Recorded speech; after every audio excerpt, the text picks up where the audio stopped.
para kay Sir Juan Junior ng Santiago City. So shoutout sa mga subscriber namin sa Norte.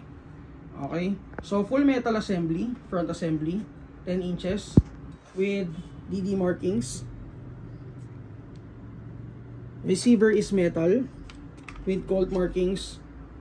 May markings din dito. So naka polymer grip siya, KAC front and rear sights. Fully adjustable. Naka bird cage type flash hider. And then may swivel siya guys, butterfly swivel for sling attachment. Naka-ring stock version 1 din siya, fully adjustable, 5 positions. So battery compartment natin guys, mag-relay lang tayo sa spacing ng buffer tube. So ang kasya dyan is Tutsi type battery. So doon naman sa internal parts guys, ang internal parts niya is reinforced na. Yung gearbox niya is quick detach. And then half chamber niya is rotary type.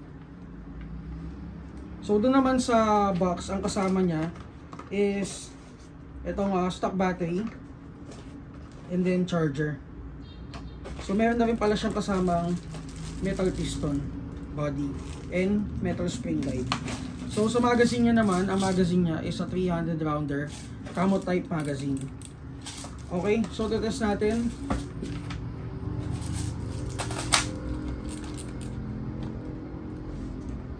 Check na lang chrono, firing.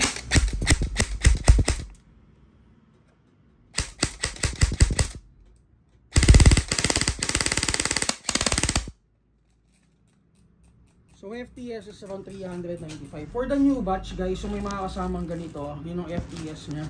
Usually yung sa 390 to 400 out of the box. Okay, so again, thank you kay Sir Juan Junior for this unit 603 guys.